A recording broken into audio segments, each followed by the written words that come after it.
Okay.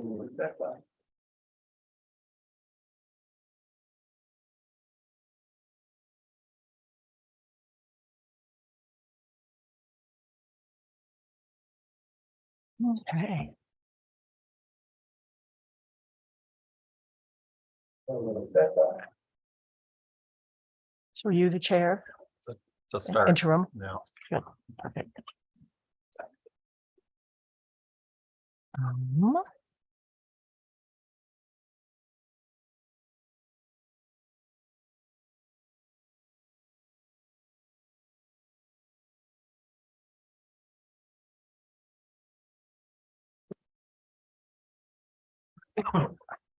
No.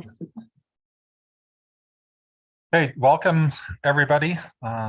If you're here in the audience and you haven't done so, please sign in over here. Welcome everybody online.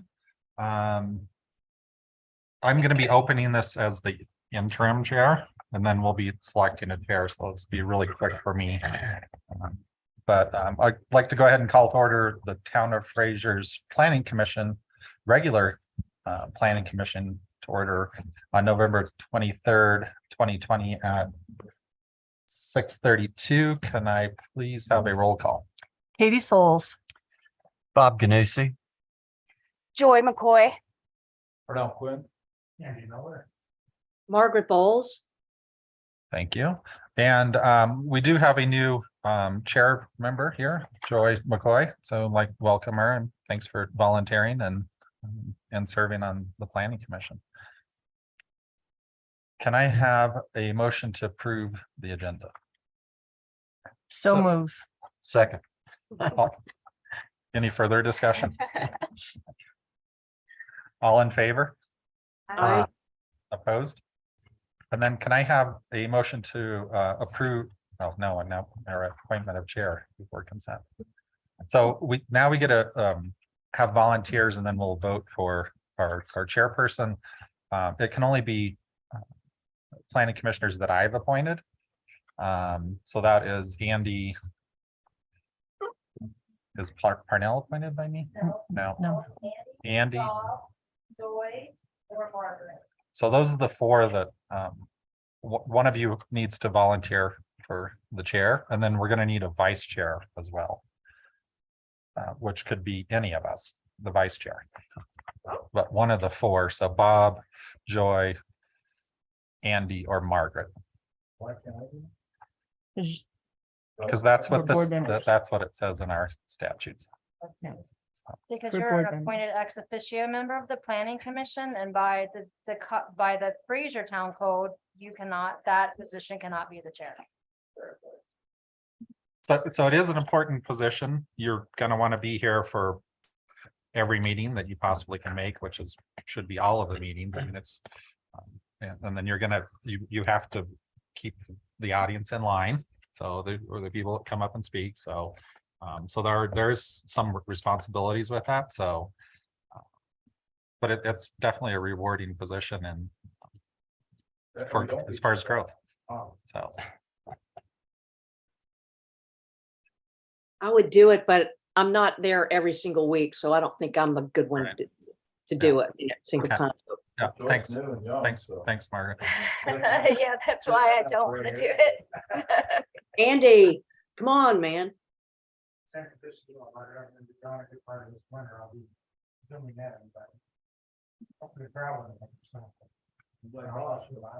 Bob? I'll volunteer for the vice chair position.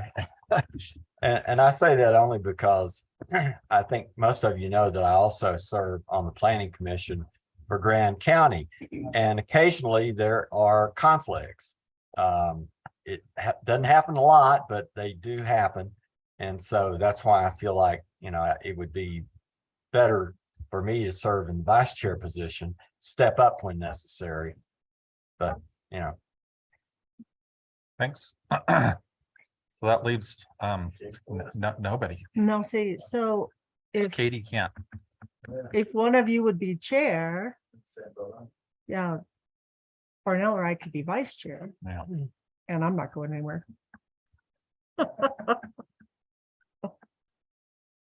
Can't take nominations. can we just vote him without being a volunteer? I mean, we may. We're so vote. The, It's really not that. It's rewarding. I think Philip- somebody should. Philip put the fear God in me the other- last time we had this conversation. Okay, well, there's a nomination. Who'd we Hey, nominate? I didn't hear. Joy, our newest planning commissioner is being nominated for the chair. Well, it's getting thrown to the fire. Yeah. Okay. Yeah, thanks. You're making me feel so welcome. Do I get to use the gavel? You do get to use the gavel. that's throwing you to the fire. It really is. That's throwing you to the I fire. have to get my gears on before. Okay, I would like, That's a stinker. go ahead and nominate somebody, Katie. I would like to nominate Andy Miller. Even though you could be traveling. Okay. Between you and Bob, or So we can't do a secret ballot. So do we want to? So we have two nominations. Unless you want to retract yours. Okay. So, all in favor, are those voting for Andy, please raise your hand. And you have it. So that's 4. 1, 2, 3, 4. Did Margaret raise hers? I did. Okay, Andy, if you want to take over. And then, and you did leave us with the caveat that you would be traveling, so. and then, now we need a vice chair, and the vice chair should also be here as much as possible. So, Well, I will volunteer for that, Awesome. anybody else if you'll have. want to volunteer? Okay. Bob? Okay, so all in favor of Bob, raise your. Hey, Bob's got it. Were there any nays for Bob? I did for that. No nays. Saw everybody. Okay. Don't break my gavel, Andy. It's strong. We'll get it done. You bet. We'll get it done. Thank you, gentlemen. Thank you. I hate to see her get thrown into. All right, so we've had our appointment of the chair and vice chair. Move on to the consent agenda, which includes the minutes from June 22nd, 2022. And the planning commission resolution 2022-1102, the 3-mile plan. You know, I'd like to pull off the 3-mile plan for I'd just kinda a like to talk brief about it. discussion. Yeah, yeah. Okay, well, so with a modified consent agenda, just the minutes of June 22nd. Do I get a motion to approve the minutes? So moved. Second. All in favor? Hi. All righty. So, I suppose since that's on the agenda early on, should we just move to that 3-mile We- plan discussion or? Yeah, we can do it quick. Yeah, My thought was, we had talked on the board level about this year, getting grant dollars and having professionals help us redo our master plan because it hasn't been updated in a long time. And the 3-mile plan will be a part of that. So I just wanted to clarify that that should be addressed We roll those funds. into where? 20, roll the funds for the town plan. okay, good. All right. and so the update of the master plan would include looking at the 3-mile plan also, because it's, Well, the 3-mile plan is separate from the comp plan. right, The 3-mile plan is mentioned in the comp plan, but it's, Right. it doesn't, have an active. I think is that the only place where it's documented? Is in our comprehensive plan? In its own chapter, I believe it is, so. Good. Okay. That's the extent of my input on that. anything else on the 3-mile plan or I don't think we should spend a lot of money on it. on the overall plan, Parnell, or? Yeah, well, Yeah, we kind of stuck with what we have. They haven't changed much in 18 years. yeah, we changed a little bit in 18 years. We haven't changed what we brought into the. Yeah, Actually, I was reviewing the comp plan just the other day in light of a couple of other things that's going on with the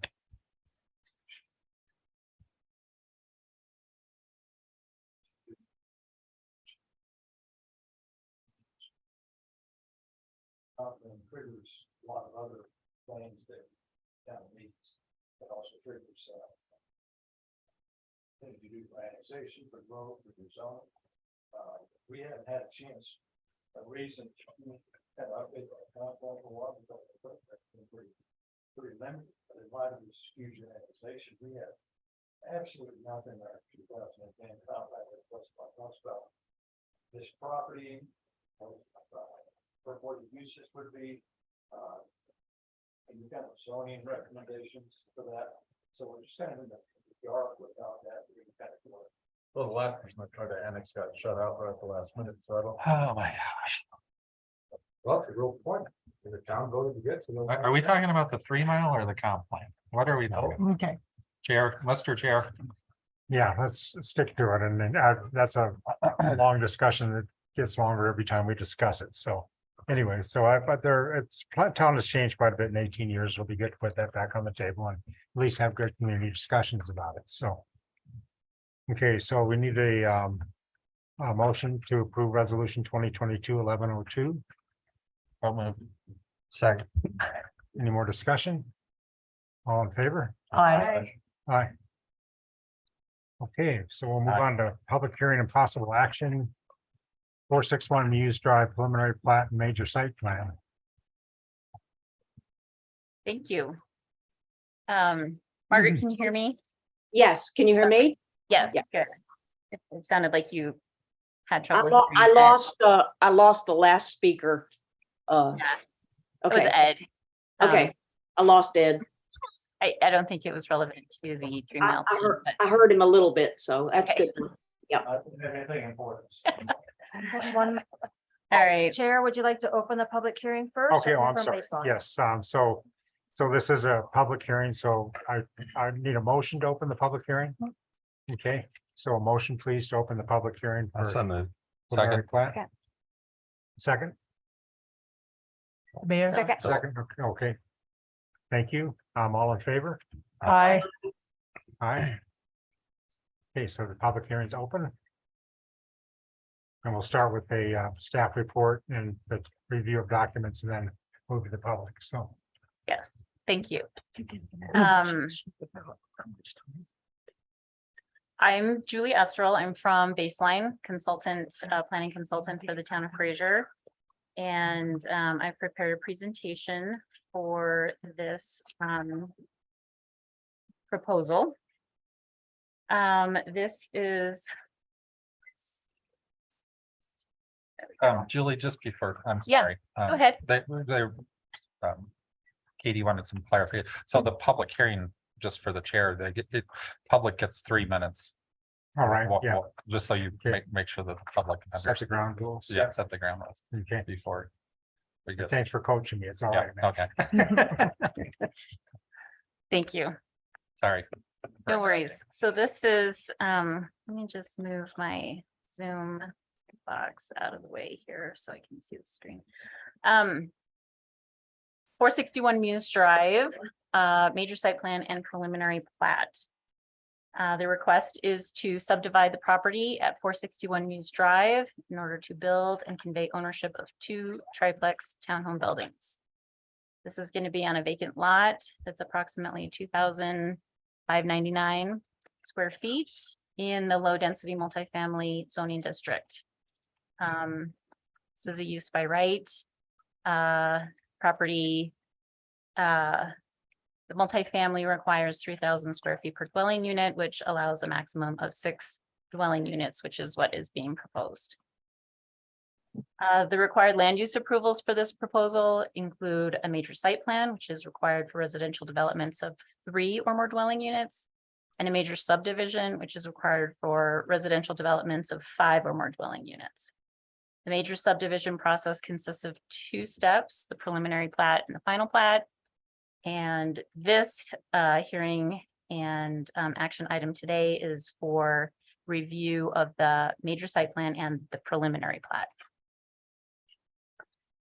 Little background, the applicant is Michael Zeeler with KBZ Investments. He's also the property owner. Again, the address is 461 Muse Drive, zoned low-density multifamily with the proposed 2 triplex multifamily dwelling units. Each dwelling unit or each building is proposed to be 2 stories, and each dwelling unit is proposed to have 3 bedrooms each.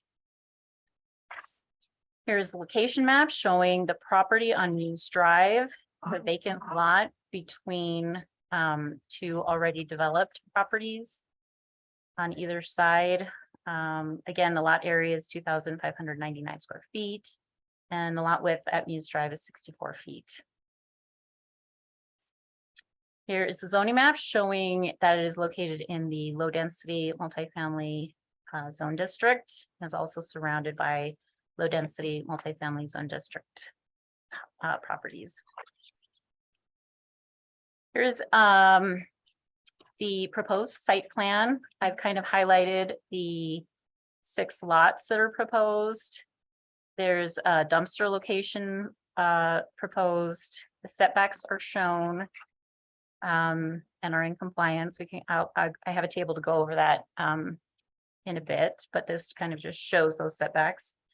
And then 3 different locations for snow storage and the access drive onto Muse Drive.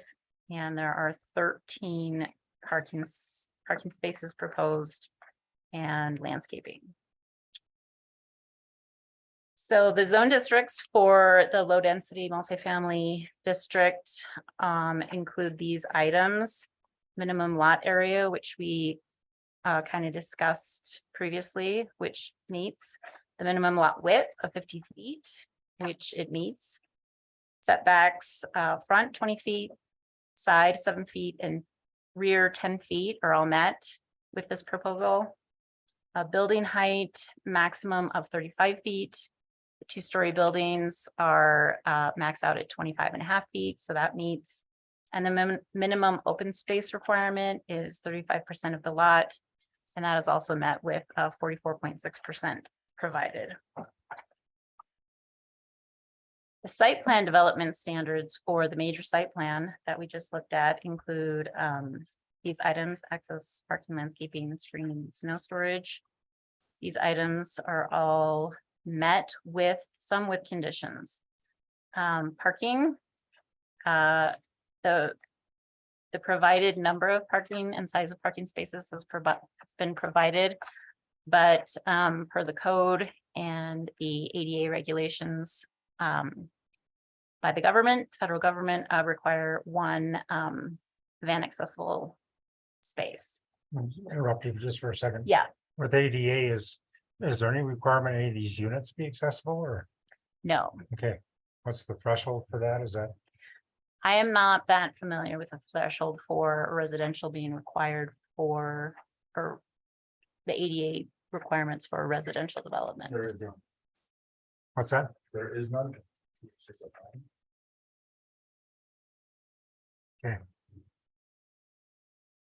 Most of the ADA requirements that I've become familiar with so far relate to government and businesses and other Well, public. that Riverview spaces. project required 2 ADA units. So, They did that as a way to receive increased density. Is that correct? was it, okay, Mhm. So that was their choice. Yeah, okay. The landscaping just happens to be missing 1 shrub. Already discussed that with the applicant. That's going to be added. The dumpster needs to be screened, and so that is one of the conditions of approval. And the snow storage exceeds the required amount at 44.3%. And to be clear, the dumpster screen is the origin of the town. It is. Additional site development standards include grading, drainage, erosion control. Those have all been provided by the preliminary plan. And there are conditions of approval on those. And I'll go over the referral comments and the referral process that this project has been through in an upcoming slide. There, the floodplain permitting is not required. The property is not located within the floodplain. And the actual site plan document itself has been provided per the checklist. And so that meets with the conditions I've outlined previously. The plat, as submitted, needs some work. I didn't include my red lines, but they are included with the packet. But in general is in conformance with the conditions that I outlined in my markups. So the preliminary plat review requires that title commitment, which was provided, preliminary geotech provided, grading and drainage provided. Traffic impact analysis was not required because of the number of average daily trips estimated for the site, which is 30, and the traffic impact analysis is only required when the average daily traffic counts exceed 400. The plat document was submitted and the building elevations were submitted. Most of these items, including title commitment, the geotech, grading and drainage, and the plat, require revisions and resubmittal per the referral comments that were also provided in the packet. This is the renderings that we received from the applicant. Top one is just an architect's elevation of the front of the buildings, and then there's a color rendering of how they will appear with the materials chosen by the applicant. So the referral was sent on October 11th. I did my own review, was also sent to the town water wastewater division, the fire district, Excel, Mountain Parks Electric, and Whitmer Law Firm. I didn't send it on referral to Merrick originally. And I'm not sure exactly why, but speaking with the neighbors and then with the applicant, shortly after referral went out, we decided it would be prudent to send it to Merrick, and we received comments back from Merrick on Monday. And I was able to add those to the packet and update the resolution to include addressing those comments as a condition of approval for this project. Notification of public hearing was performed in compliance with the code. It was published in the Little Park Times on November 10th, and the letters were mailed by the property owner, by the applicant to the property owners within 200 feet on November 9th. We did receive some public comments from the neighbor and president of the HOA, Jane Mather. I believe she is in the audience and will probably want to speak. She submitted a letter that was included in your packet. Her concerns were involving grading and drainage.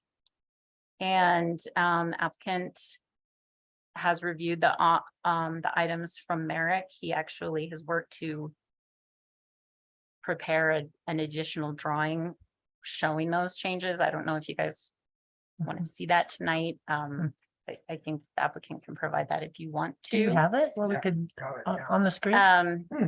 Yeah, I'll let the applicant do that. Is that all right? Okay. Mike, or How to get it up there. okay, I do have it. I'll pull it up. Okay, once you're done. At the end. I haven't really looked at it yet. In my opinion, it needs to go back to Merrick before we can really know if it is much of an improvement. But yeah, we can take a look at it. The other concern was about the driveway encroachment. And I think you saw that in the letter showing, and if you look at the air photo, you can kind of see how that driveway kind of sneaks to the north onto this property.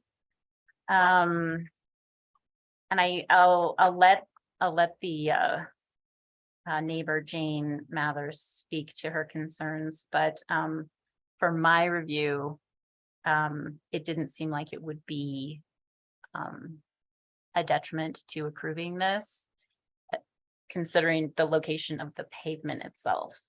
I didn't really review her snow storage in that area, and that seems like kind of a legal issue that will have to be worked out between the two property owners. So these are the findings. They're a little bit updated here from what was in your packet. This is for the site plan. The application meets the requirements of this chapter, except for those items that I outlined previously. It's consistent with the comprehensive plan. This property is land use proposed for single family residential or residential. And they will be with the subdivision. The applicant will be required to pay or dedicate land for school and park impact fees. All of the lot standards, setbacks, etc., are consistent and have been met as I outlined for the zoning district. There are no buildings or structures that infringe on any easements. There is one question of an easement that Whitmer Law Firm was questioning that seemed inconsistent between the title and the plat. And that will have to be worked out as part of the, as a condition of approval. And then also the site grading and drainage will need to be addressed as part of condition of approval. The preliminary plat approval per the code just allows approval with conditions to allow the applicant to move forward with their final plat application, which is a whole separate application. It will come back to Plan Commission for a public hearing and then go to the board for a final decision. And then here's just a little note about land dedications and fees in lieu of land dedications that I want to make sure the applicant is aware of. There are calculations as listed here, and the dedications versus a fee is at the discretion of the town. And I think both the town and the applicant are probably in agreement that a fee would be more appropriate in this situation. So this is the recommendation. Staff recommends Planning Commission recommend approval of this development application with the following conditions as outlined in the resolution. I'll go over them just really quickly. So they have to address planning comments. They have to address all of the referral agency comments, including the ones from Merrick. They have to provide a written response to each referral comment with the resubmittal. They have to revise and resubmit all documents according to referral agency comments. And the preliminary plat is effective for only 1 year. So they'll need to apply for their final plat application within that year to keep the project moving forward. That is all I have on that. And let me pull up. So one clarification Yeah. on Joe Fuquay's comments. Is there a utility line that's going to be underneath the building here? So yes, they're proposing both the water and sewer to be under the building. And that is something that I drew attention to for Joe, and he had some comments about not doing that. Yeah, not do that. Right. So. So Yeah, the applicant, Twin Rivers this summer, but right, they finally got their water back just a couple weeks ago, and it was gone all summer because there was a service line underneath the building. So correct. I encourage the applicant to reach out to Joe and Yeah. discuss that. okay,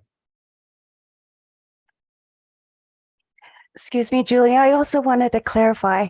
So when the grading and drainage plan is revised by Merrick, is that upon condition of approval as well?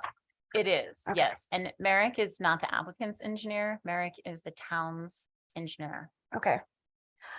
So is the town's engineer, there was the thought that the south side of 461 Muse would be raised and the corner of 451 raised, and just in public comment that might affect the parking lot in the library.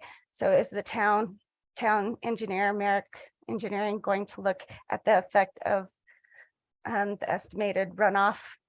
They Um, will. They Okay, have provided their preliminary comments that also requires the drainage report. And so that will go along with the new drainage plan that will be submitted with the final plat. And kind of as a follow-up with the site plan per code isn't required to go to the board for review. As a plan commission, you can ask that it go to the board for review. I don't know how often that happens. I'm not familiar enough with previous cases here, but that's an option. In any case, it will be my responsibility to make sure that the site plan before it gets approved meets all of these conditions and is also consistent with the final plat. So the documents are the same, so. okay, thank you.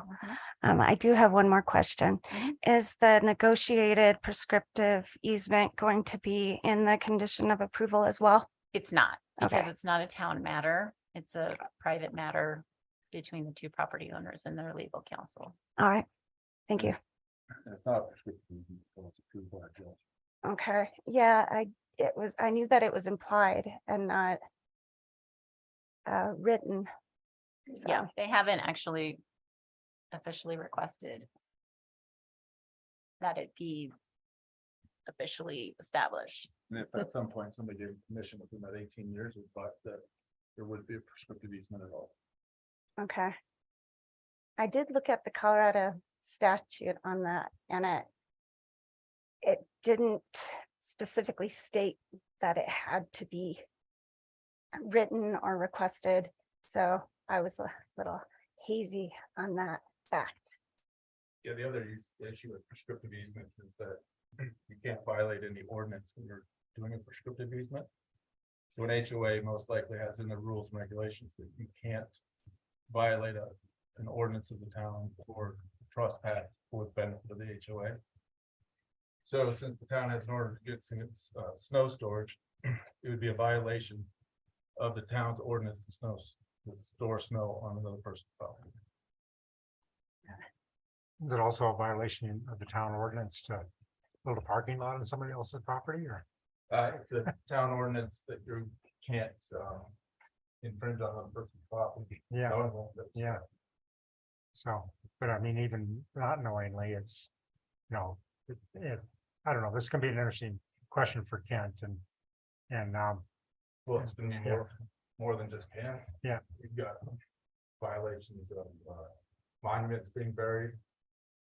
You've got violations of dumpsters being left on other people's property. yeah, that's what's out there now, so, And, you know, I think fines $1,000 or 4 days in jail, so. yeah. It's $40,000 a year. It's also a little scary to think that that there'd be any situation where putting snow on somebody else's property would become a prescriptive easement, because in Fraser, we move snow a lot, and I don't know, it's a neighborly thing to do in a lot of cases. I help clear my neighbors up that crowded alley there and work with each other to find places to put snow in the wintertime, and it's just, I don't know, that's a little scary. And as you know, since you brought up the sewer line, thoughts of violations of pump your groundwater into the sewer line. Yeah, oh, no, it is, yeah, yeah. Those have to be, some pumps in crawl spaces have to be put out into the gutter, so. Okay, I have the updated drainage plan on the screen for you to Okay. review. Is it appropriate for the applicant to speak Yeah. now? You bet. Let's hear from the applicant on this, please. And introduce yourself and where you live, please.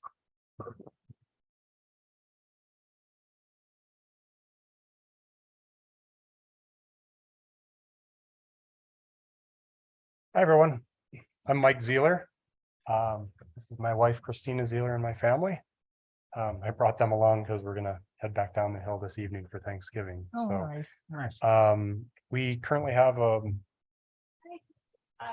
got a text from one of the people who's listening, and they can hardly hear anything that's being said. Okay, make sure everybody's microphones are on, please.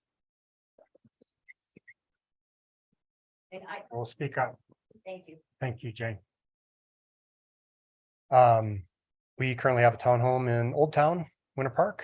So we're part-time residents up here, but we also live in Parker. So it's I prepared kind of some notes here that I'd like to go over. Do I have 3 minutes or do I have No, more you're- than that? you're the Just applicant. public is You're the 3 minutes? applicant, Okay, yes. good. You bet. So it's good to see you all again. And I guess happy Thanksgiving Eve, and I appreciate your time on Thanksgiving Eve. I wasn't sure if this was going to happen or not because it's, Thanksgiving Eve. But thank you very much for your time. We were pretty disappointed that our workforce housing project wasn't feasible for this parcel. But I believe that we now have a good design concept that'll bring the 6 much needed and more affordable housing to the area. We couldn't hit that. The numbers have to work. We couldn't hit that workforce housing number that I spoke with you about way back when, but we found something in the middle that isn't the monstrosities, the really big ones. So something that potentially locals could afford. But it is an open market product now, which is kind of sad to us, but so our project, as Miss Julie talked about, is in compliance with all the setback, lot width, building height, open space, parking, snow storage requirements. So we're not asking for any variances or any special approvals at this time at all. The one thing I did want to focus on, because it's essentially the elephant in the room, is the drainage. And many of the properties, as you know, especially on the western side of Fraser, they have challenges with drainage. So we've been well aware of this from the beginning when we bought the property, and we knew that we were going to have to handle it. So this isn't a surprise, I don't think, to anybody.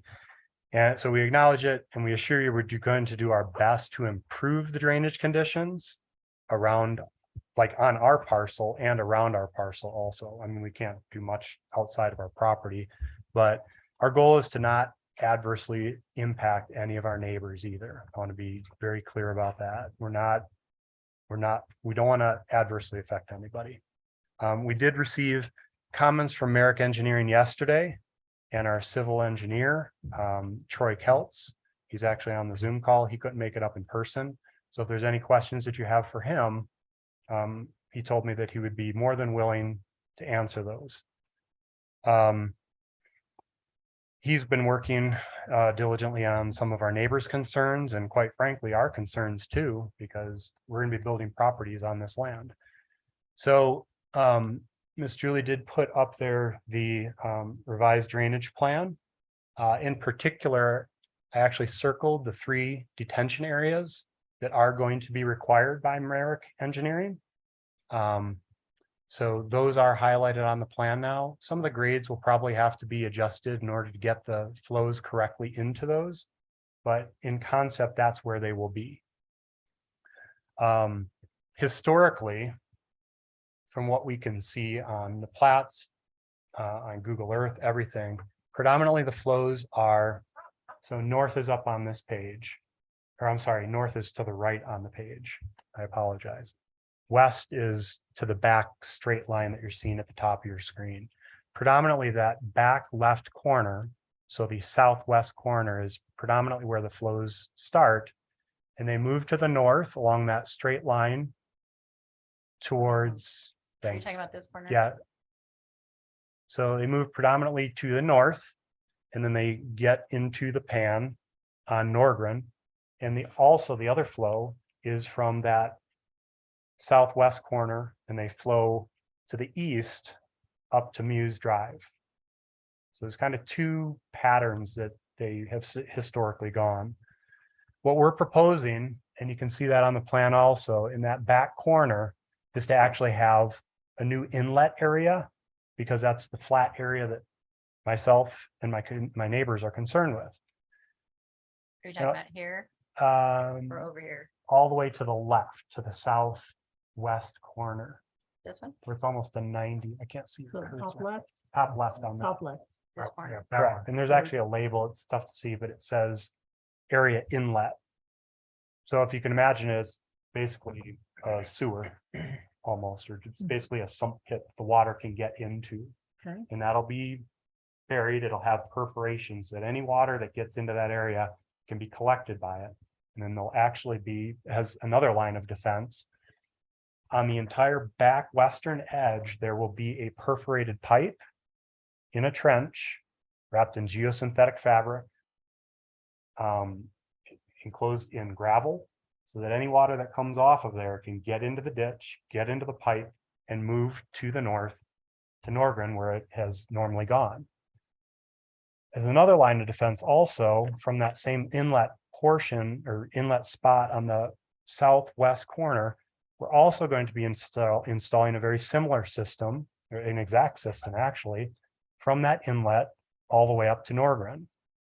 So it'll be the same system, perforated pipe, geosynthetic fabric so that it can't plug, and then gravel also to do more filtration. So just a Sorry? minor tweak on that system that I found works really well up here. Mhm. When you use that 4-inch perforated pipe and you wrap it in the normal geo sock, basically, Uh-huh. that can still close. So what we've done to modify that is you do the 4-inch perforated pipe, gravel, and then you wrap the whole gravel. It's a gravel burrito, we call it. Correct. And that filters it before it gets to the gravel and just a little more robust. And then the whole gravel thing can also be a passage of water. Yeah, So, the entire, so it's not just, so first off. Yeah. We're not proposing 4-inch. Yeah. When I build up in the mountains, I tend to wear belt and suspenders. Yeah. Because if something's gonna go wrong, it's gonna go wrong in the mountains. Especially with pipes, yeah. Absolutely.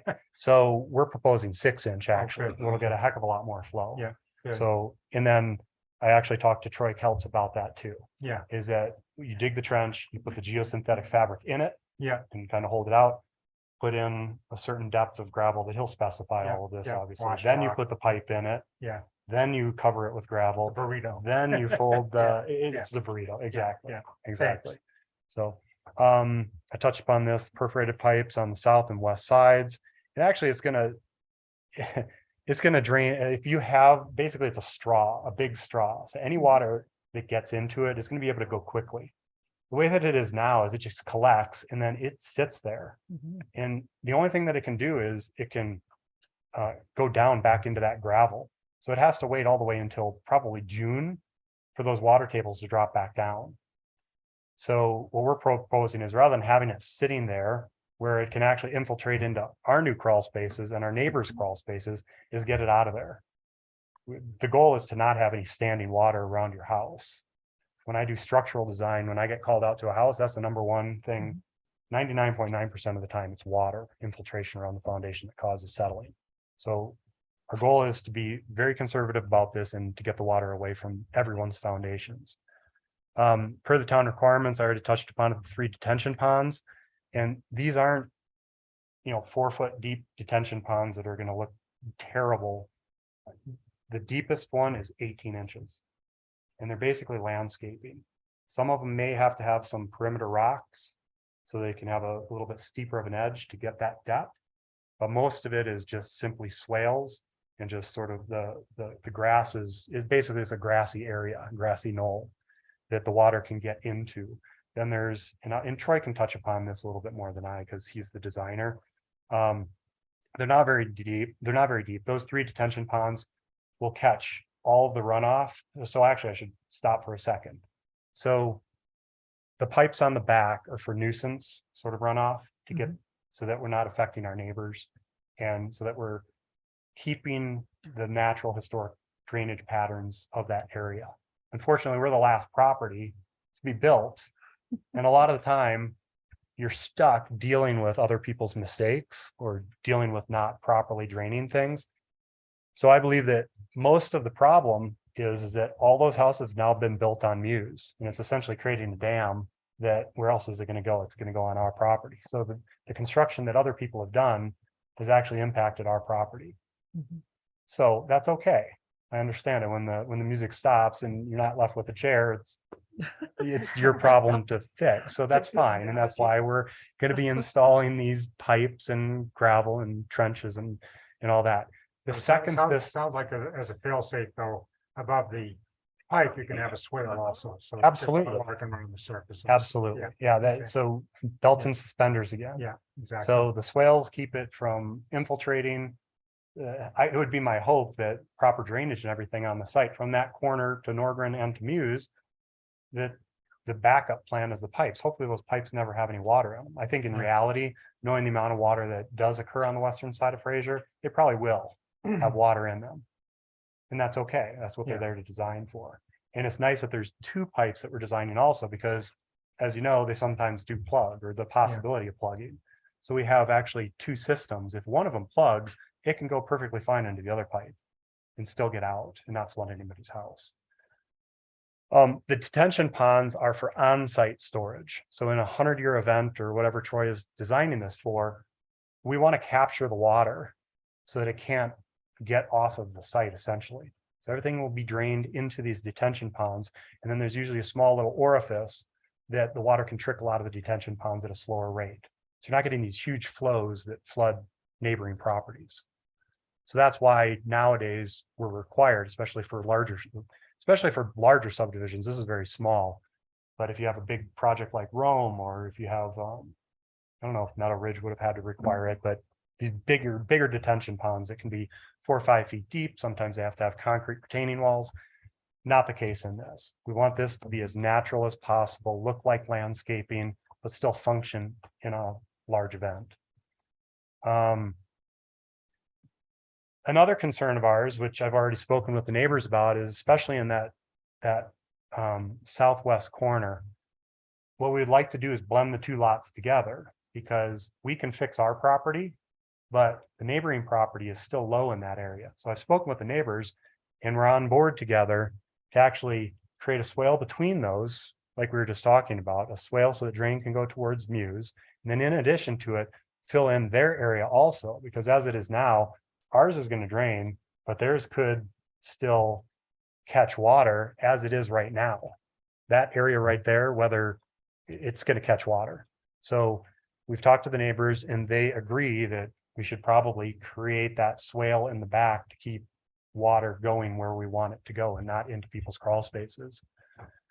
And there might actually, as I was thinking about this the other day, there might actually be an opportunity for us to team up with 451 Muse, because that pipe, those inlets could actually be extended and they could install their own perforation pipes to protect their property even more.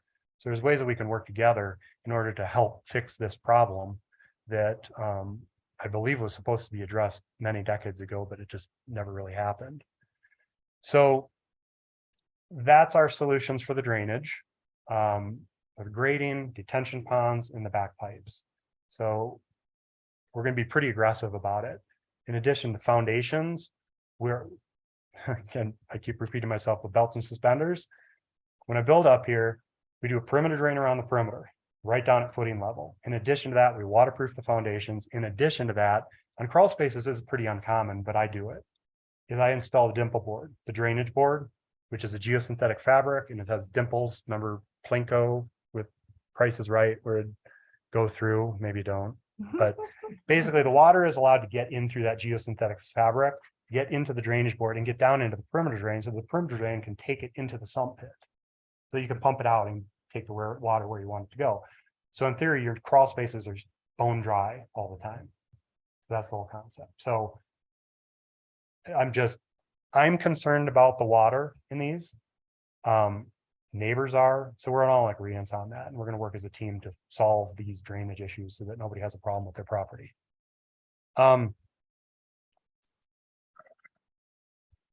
So this is a little bit more difficult part of the conversation that a little bit uncomfortable, but I did notice in some of the comments that were submitted. I can't comment much regarding the prescriptive easement and the adverse possession topics because I have to leave that to my attorney. However, in the interest of this evening's meeting, what I can say that even if their prescriptive easement is valid, which we have very strong evidence to the contrary. It'll not affect the position of our buildings on the property. It won't affect the overall concept of our project either. We might have to do some minor adjustments to the plans as far as maybe some drainage or swales or things like that, but it's not going to change the location of the buildings, which is basically what we're here for tonight. We totally acknowledge with conditions of approval that we're going to have to make some changes to satisfy staff's requirements, and that's perfectly fine. This is a little bit more difficult concept or conversation for me to have, because I have to be honest.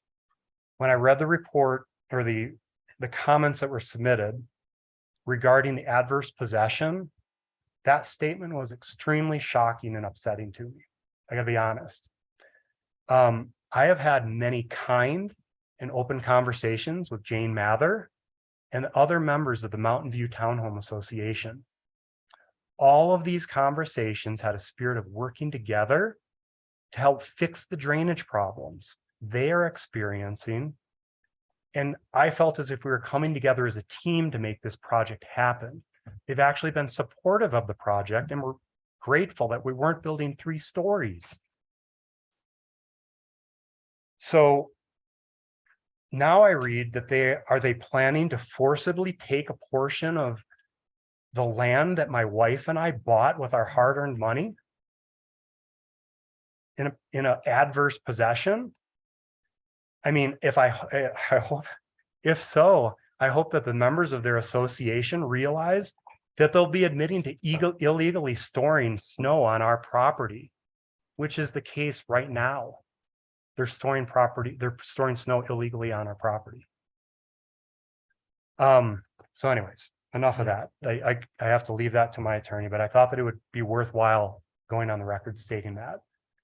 And I don't want to leave you with a sour taste in your mouth, because I think this has all been pretty positive as far as fixing the drainage problems, but these townhomes will be in a great location within walking distance of the Fraser Library, Fraser Elementary School, Fraser Town Hall, downtown Fraser restaurants and shops, could possibly be accessible to locals, and if not, other people could buy them too. I believe that this project will fit nicely with the surrounding homes, which are predominantly 2-story multifamily dwellings, so it should fit the neighborhood. And it'll also bring much needed and more affordable inventory to the area. So that's all I have. Thank you very much for your time. And again, happy Thanksgiving tomorrow. So any questions for the applicant from the board? I was just wondering about the, on the northern side. So it's kind of funny how Northern Road wraps all the way around and into what I just thought was the parking lot. Yeah, is Of that what the- we're calling that Norgren then, the Yeah. parking lot, or? Yeah, Okay. that's the extension. If you Yeah. look on the maps, Yeah. that's the extension of Huh. Northern. It winds all the way It's kind around. of It is. All the way library- around. It is the library parking. lot, Yeah. yes. So, the, Yeah, okay. so it sounds like you'll have that distance, you'll have swales on the plans. I'm just, concerned about parking in the library parking area. You don't anticipate that happening, just where you're gonna lay this down. I mean, I guess I can't control what Right. people do. There's a clear sign right there. I was just over at the library this afternoon, and there's a clear sign that says no overnight parking. Perfect. So we provided 13 spaces, 12 are required. Mhm. I'd like to have 14 or 16, to be quite honest with you, because parking and snow storage is always the problem up in the mountains. I don't know if we're going to hit 13 Mhm. based on lot coverage and being having a van accessible ADA spot now. Basically, we lose a spot with Yeah. that. And then with some of these detention pond, or the northeast detention pond might eat up that spot. So I think we're going to be left, in my opinion, unfortunately, with only 12 spots. But that is within code limits. I was actually going to add an extra spot just for, could have a visitor's sign or something around it, but I don't think that's going to be reality, unfortunately. Any other questions from the board? Just one. So these are gonna be market-based units, Yes, sir. and what you're conveying is basically a condo type situation where they'll own the land underneath the footprint of their unit. These are townhomes. Oh, So there's a distinction. Yeah. Because I didn't see anywhere in there whether they called them townhomes or condos, so. Yeah, they are going to be townhomes. The people will own their land underneath the Okay. footprint of their unit, correct? And it'll, Right, okay, that's all I wanted to know. And this is a modular project, correct? Or it is. Yeah, it's custom modular. they're from out of Nebraska? Or- It is out of Nebraska. Okay. Yes. Okay. The same units as same company that built the other buildings, or I don't know exactly who's, who that one was? I don't know Okay. exactly who Yeah. that was. Okay. I've never been able to contact that builder. And it looks like you do have a shed roof over the entries because they're under the drip line of the roof, so. So you're gonna add that onto it for. Oh, yeah, yes, exactly. So, yeah, there's a couple of things that are, with modular, you kind of, you get the boxes and then you make it a Add heck of a on. lot Sure. prettier, I guess. Yeah. So yeah, the front roofs that we have with those decorative brackets on that, that will be on site. On the back, we have a storage units. Mhm. So that people, like an owner's closet essentially, that they can keep their skis up. So if they're Airbnb or whatever they decide to use, or just not having drippy skis Yeah, inside the house, Mhm. they can store their skis, their bikes and things like that off the back off the of backside. each of the, so those will be built on site also. Okay. Nice. And also those shed dormers that you see on the front elevation, Mhm. those are built on site also. Right, to protect those doors and the entries, so, Well, the shed dormers are actually more for aesthetics. oh, not the one over. Yeah, the door. high Yeah, shed dormers. Right, yeah. Okay, I do have a question too. Can you all hear me okay? Yeah. And thank you for being here with your family and course. answering the questions and clarifying things for us. You did mention that the drainage will be released onto Norgren and Muse, I think. Do you know where the release points for the drainage would end up? There are some problem spots in that area over by the elementary school and just primarily at where those streets converge. Sure.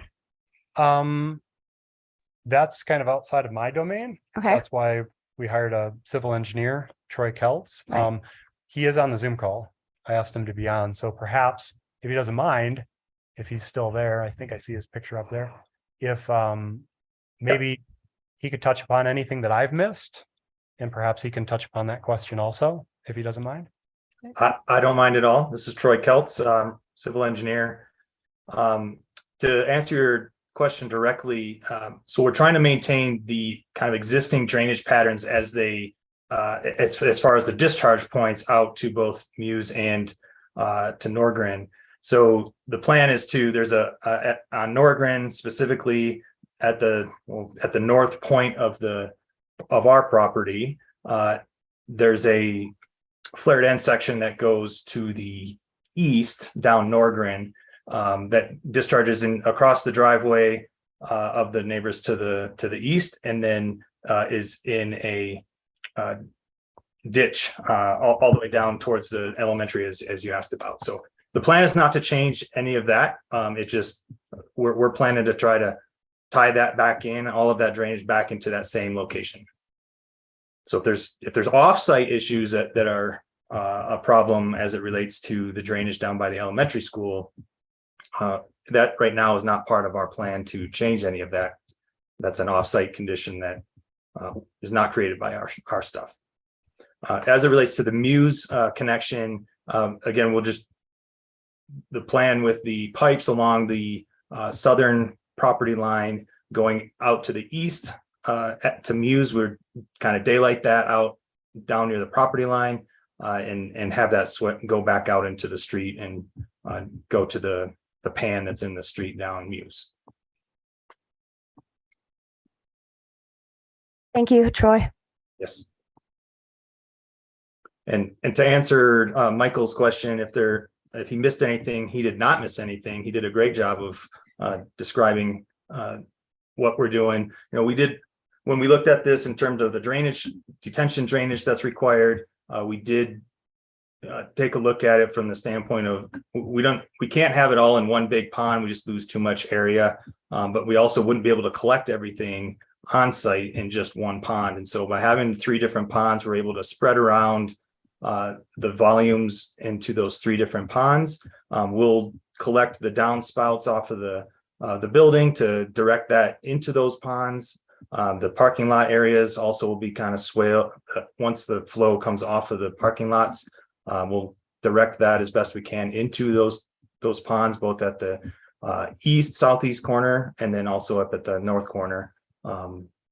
And so I did do the engineering calculations to verify that we do have the volumes that we need in terms of the 100-year storm events for the collecting for detention. And then as it relates to bypassing the flows that are coming off of the meadows from the west, we'll continue to look at what size pipes we think we need to help convey the flows to the best of our abilities, and try to keep this drainage moving through and around the site as best we can without adversely impacting the adjacent neighbors. So Michael, if you had to guess, what's the floor elevation on these buildings compared to what's out there now as far as the grade that's existing? About the same, Okay, about the same. so the crawlers are 3 feet or? And try to bring those up. It depends on the existing foundation or the existing levels. There was a lot of fill Yeah, over the years dumped on that. I've Yeah. heard It's- multiple rumors It is Yeah. a of where it funky came lot. from. I heard that some of it came from Zephyr. yeah, I heard some of it came from the adjacent property owner, yeah. and then they just smoothed it out and the weeds have grown on it. I'm just trying to get an idea of drainage of your crawl spaces, because that's the problem there. And you go detailed how you're gonna do that, but the higher the bottom of the crawl space is, the easier it's gonna be, so. Correct. So that'll be a kind of a to be determined. Right now, I typically call out 10-inch thick footings, 4 feet tall Yeah, foundation walls. Yeah. But in reality, I think if we get down to native soil quick enough. I mean, sometimes you have to extend those down to get to native soil because you can't put it on crummy fill.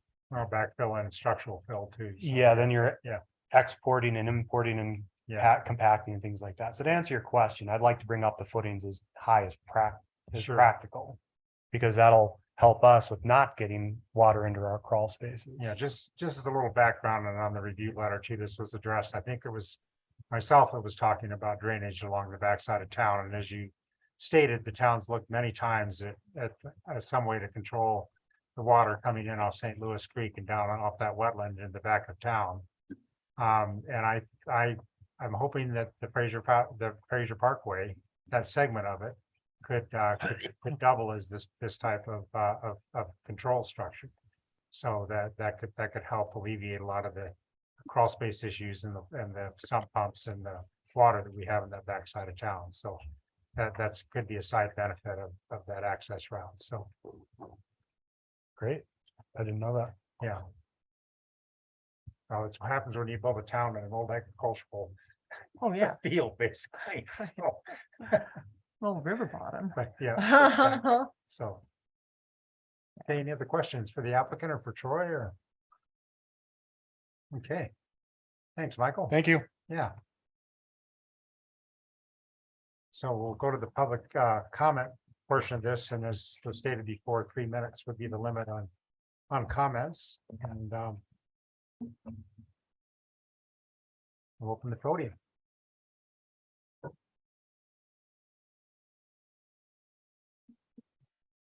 State your name and where you live, please. So I'm Jane Mather. I live at 451 Muse Drive. And I'd like to introduce 2 other people who live at 451 Muse Drive who are on the call as well.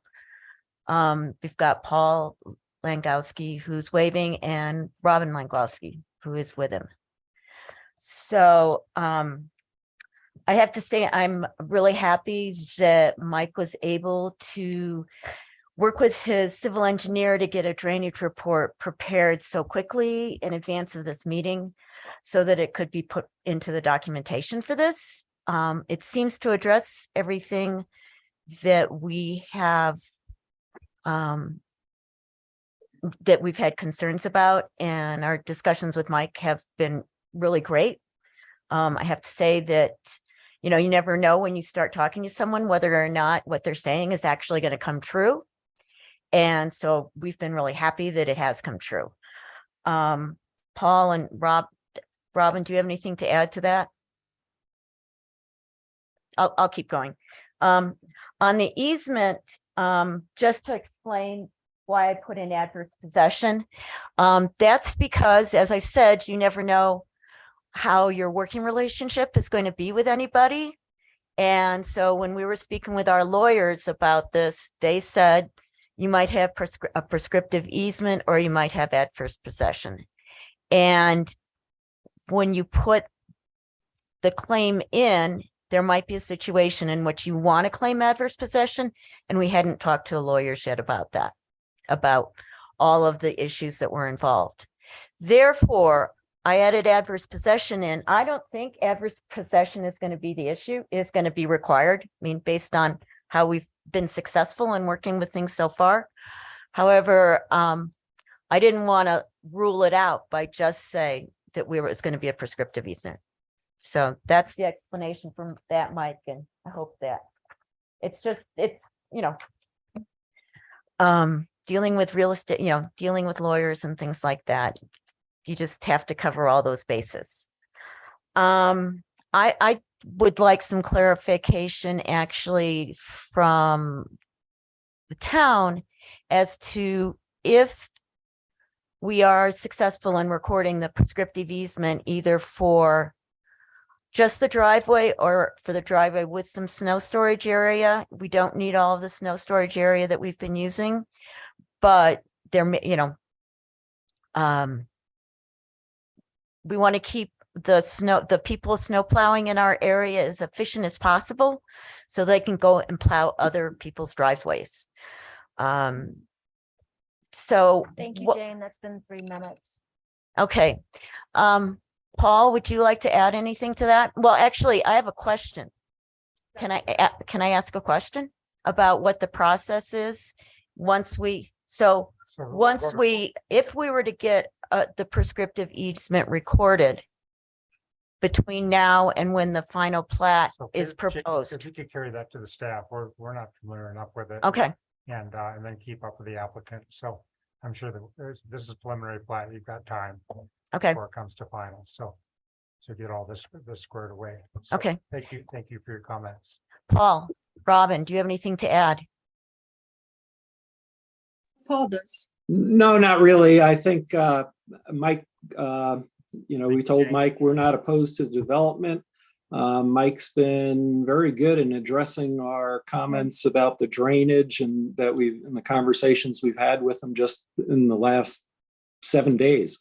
So we're very pleased with that, and encouraged that we can establish a good neighborly working relationship with Mike as the development goes. I would agree with him that the issue with drainage has been kicked down the road and now it's at his corner. So that is unfortunate. And with that, I'll turn it back to whoever's In charge. in charge. I think that's me, Paul. Thank you. So any other comments from the public?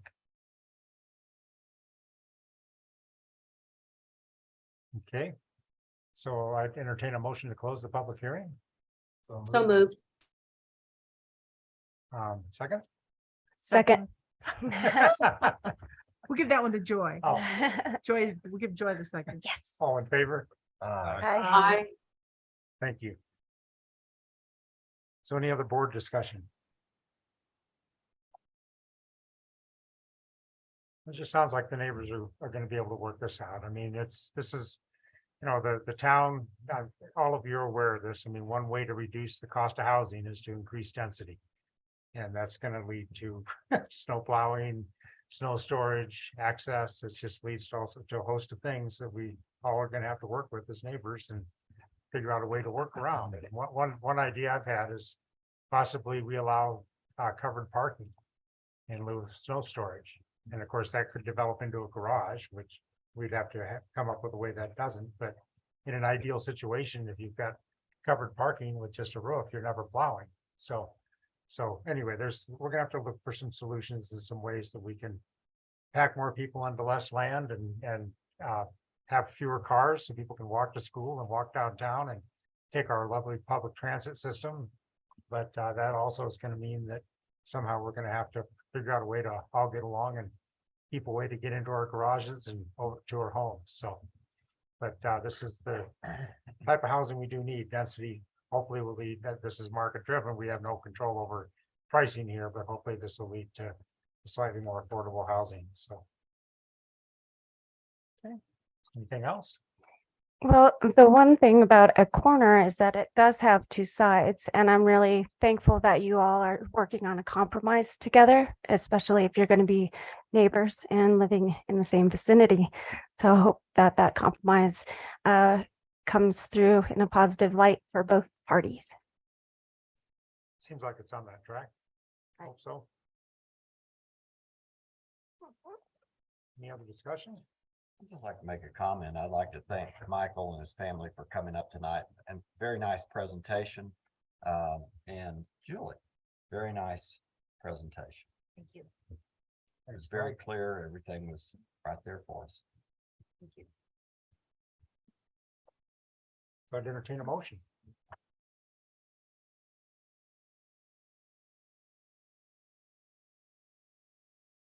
Preliminary plat of approval of planning commission resolution 2022-1102.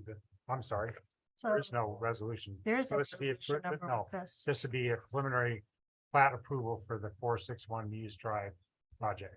It's resolution 22-1101. 22-1101. 1101. Yeah, I see it there. Okay. Oh, here we go. PC. Yeah, there's a model resolution in the packet. So It contains those conditions. The conditions. Yeah. That were discussed. Including the new one about Merrick engineering. Mhm. And that before we do that, I would like to really encourage the applicant to get service lines and all these utility lines out from underneath buildings. Just to reiterate again, what happened over at Twin Rivers was last spring, they had a water leak, because often these water lines burst in the spring as the frost line gets driven down. And that water service line that went to 3 buildings was underneath my brother has a unit down there, was underneath his building. And so they found themselves in the position of digging 7 feet down, and actually that water line turned out to be 12 feet down because they backfilled on that site. You know, when they started Twin Rivers, they started at County Road 8, and they just started building buildings over the years back towards off to the south. And so they filled up that area. Kelly Clanky was the developer, and he just built a building, Flora, right on top of a service line that went to 3 different buildings. And since it was a service line, it wasn't a town main. This was up to the developer, but they tried to mine underneath the building to get to that broken line, and finally they had to lay a new line out in the parking lot. But it went on for the whole summer. So yeah, sure. I'm sorry, I just didn't want to let that one get by. So No, thanks, Yeah. because I actually meant to touch upon that in Yeah. my presentation, Yeah. but I slipped my mind. So just to clarify, we're not proposing putting the sewer and water line 9 feet deep below these buildings. well, Me as a structural engineer, the water line better be 7 feet deep though. well, right, so So, a couple of distinctions. So we're at 9 now. by Yeah. code, I think it's 9 feet Yeah. deep from the tap. Yeah. And then if you're above that by a foot or 2, then you have to Can put rigid insulate it. insulation Yeah, over the top of exactly. it. Yeah. So that'll be all within spec of the town code and or public works and Yeah. what have you. I agree. I don't like having sewer lines 9 feet deep under a building from a structural standpoint. Because Yeah. usually when you have to go 9 feet deep, you either have to bench or do trench boxes or what have you. Yeah, So when we get to the building, those will come up right. and they're just going to be in the crawl space level. Yeah. So they'll have access to those utilities Yeah. at all times. So the common lines that go to buildings will branch off and go up into the crawl space like it should. So, It'll, yeah. yeah, and we're working through with Excel and we've already, I don't want to say finalized, but we have a really good concept because there's a lot of stuff Yeah. that goes into all these buildings. Little small space. Yeah, exactly. So we, in the separations, by the way, I would love to have a conversation with Public Works over the separations between these utilities. Yeah. Because if you think about it, we have a 30-foot wide building on the gable end, and you have to have your electric and gas utilities on the gable end because of ice. Otherwise, they get all iced up and electrical wires get tore down. The Separation, you can't, yeah. the meters for Excel for the gas will freeze up, and then you don't have heat to your house. And then in addition to that, you have to have 10-foot separation between your water and sewer. And then what the town of Fraser also requires is another 10 feet to your gas. So if you have a 30-foot, do the math on that. If you have a 30-foot wide building on a gable end that you have to get your electric and gas meters on, and you need 10, 10, and 10. It doesn't work. It doesn't work. So, So you only have to have 5 feet of separation between gas and electric. yeah. So anyway, sorry, I went into a Yeah. convoluted kind of Well, tirade there, these are but things that we do need to look at, you're right. correct. So, yeah. It seems in other municipalities that I've worked with is that there's some negotiation. Obviously, you don't want your water and sewer 2 feet apart from one another, but they're all watertight. So Yeah. it, like, for instance, but I also recognize that if you have to come in and repair a water line or a sewer line, you have to get in there with an excavator. Yeah. And you don't want, you need separation between the two of them so that you can do that effectively. So 10 feet and then 10 feet, 30 feet, basically, before you can put any gas or electric is just irrational, in my opinion. Yeah. But it is what it is, and we're working with Excel and Public Works and Mountain Parks Electric to satisfy all those requirements, as stringent and as ridiculous, in my opinion, that they are. But so Okay. that's for what it's worth. But to answer your initial question, we'll be 9 feet deep until we get into the crawl spaces. Then they come up so that we can have access. Right. Okay, So sounds good. thanks for the extra minute. Yeah, no worries. Okay. Okay, sorry, back to the motion. I'd like to make a motion that we approve resolution number 2022-1101, recommending approval of a major site plan and preliminary plat for a residential development located at 461 Muse Drive here in Fraser. With the conditions. It's the resolution includes resolution, all the the conditions, conditions. Okay, It was Second. posted. Yep. Yeah. I have a motion and a second. Any further discussion? Oh, I'll take a vote. second it. The mayor. will take- Okay, Okay. okay, take a vote, please. All in favor? Aye. Aye. Aye. I, No opposed, it sounds like. Okay. Okay. Thank you. Okay, so on to open forum. Anybody with the audience out there in Zoom land or in the room that has anything for open forum? Doesn't look like it. So any other business from the board? Just, the only thing I would have is that we have more regular meetings with this group, so we can start looking through our ordinances and make sure everybody's playing by the rules. There's a lot of them that seem to be being broken. Now we have enforcement code officer, we should utilize as much as possible.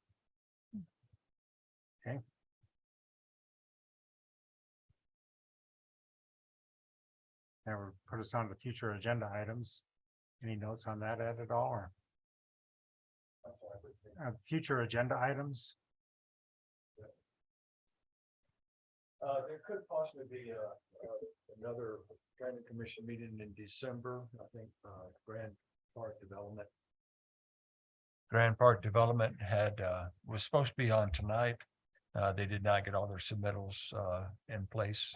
So that may come up the 28th of December, I believe it is. Maybe it's the 28th of December. That's correct. Outside of that, it's probably not gonna be until January. We do have a possible Board of Adjustments item for a variance to parking size for the Rocky Mountain Chalet minor site plan for December 28th. And Ed reminded me, we said as the Board of Adjustment, right? That is the Board of Adjustments, yes. Okay. And I think the last meeting was 2018, I think. Mhm. Yes. So, Okay. I move Anything to else? adjourn. Second. All in favor? Aye. Aye. Thanks, everybody. Thank you. Thank you all. Thank you. Y'all have a good Thanksgiving. Yeah, you too. Bye. Everybody have a safe drive over the pass. Out from Florida.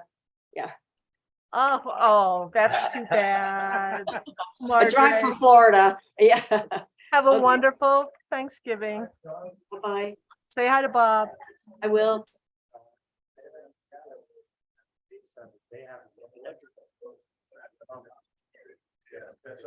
Yeah.